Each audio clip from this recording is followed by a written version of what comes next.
Hello guys, welcome back to our channel. For today's video, gagawa po tayo ng pleated curtain, pin splits curtain. Ayan. So mag-umpisa tayo sa pagdugtong na dalawang panel na 60 width.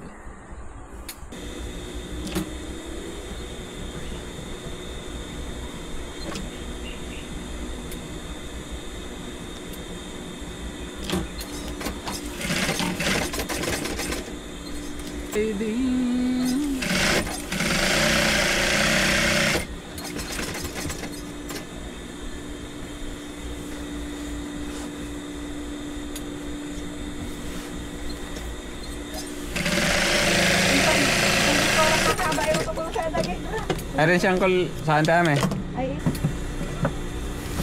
Matapos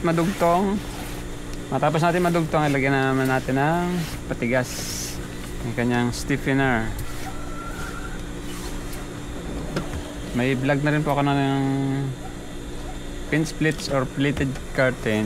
Ito naman po, ang kakaiba rito, meron siyang lining. So yan yung ating stiffener na 4.5 inches ang lapad. Crinoline po ang tawag.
Ayan, sunod na po natin ilalagay ang lining.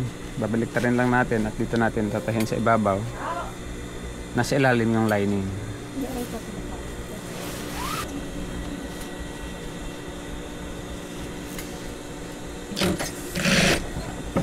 So ganyan lang po, ilalagay lang sa ilalim yung lining.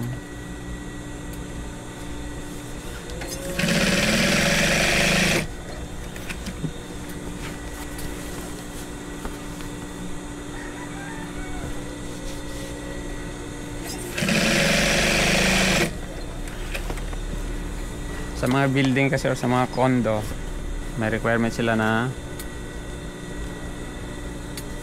puti lang ang nakikita sa labas. So ayan, white lining nilagay natin.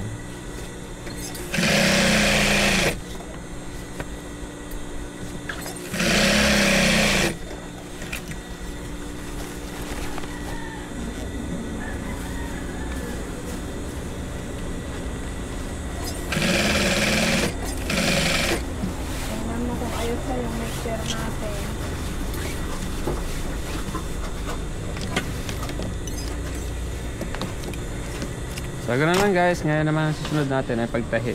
Tatahiin yung gilid. Nakaipit yung lining.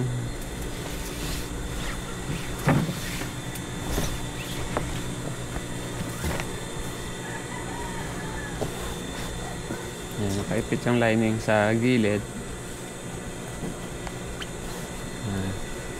Ganun lang guys. So kailangan ko munang ipinto bago natin tahiin. Naipin ko na yung mga gilid kasabay yung lining na white. So tatahin na lang natin yan, tapos sunod natin yung pagpiplits.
111.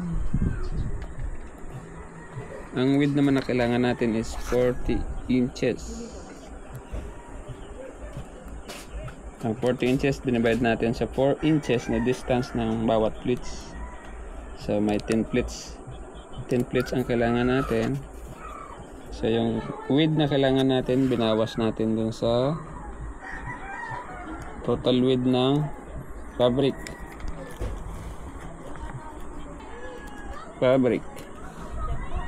So binawas natin yung 40 na width na kailangan nating width. So 71 divided by 10 pleats. So 7.1 yung magiging pleats natin. 10 pleats na 7.1 ang lapad. Sunod natin gawin ay guhitan ang tela kung saan natin ito tatahiin. Unang guhit natin ay ang kalahati ng distance na 2 inches. Sunod ang 7.1 na lapad ng pleats. Kasunod ang distance na 4 inches. Tapos pleats ulit na 7.1.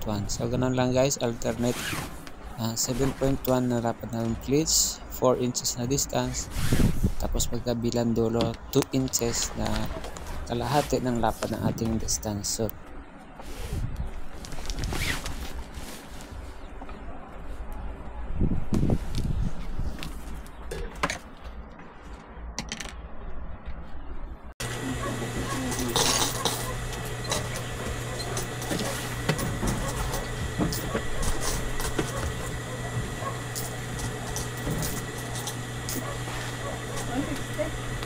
walo ba yan? Walo. Ay, walo. Tama.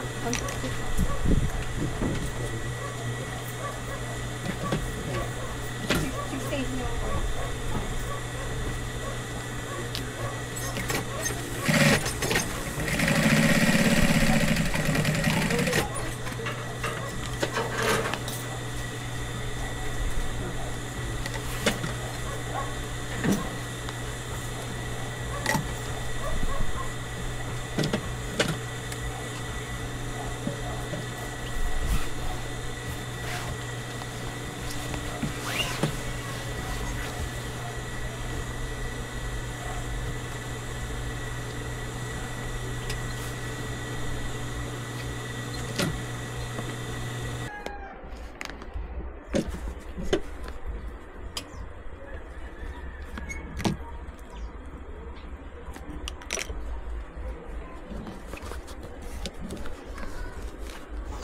So sa pag-pleats naman po, kailangan lang natin pagtapatin yung dalawang guhit na lapad ng distance.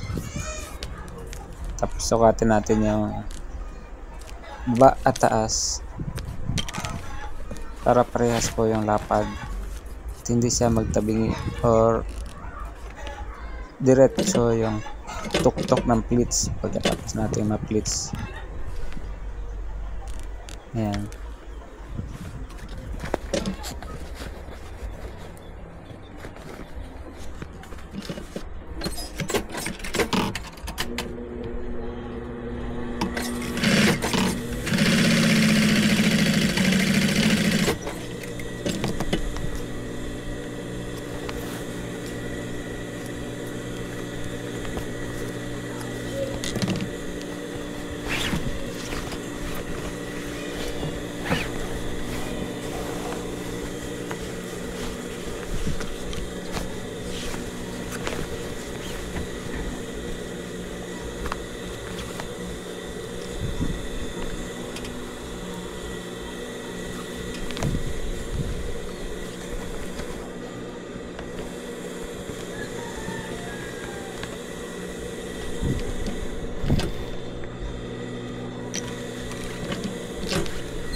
So ganoon lang po. Pagkatapos natin ma-pleats, susukatin natin ang finish ng ating kortina kung tama yung ating width. Tapos nun, ililip na natin at susukatan ng laylayan. Depende po sa haba ng kortina na gusto nyo. Yun po ang finish ng laylayan. So thank you so much for watching. Don't forget to like and subscribe to our channel. Thank you so much for your support. God bless us all. Bye bye.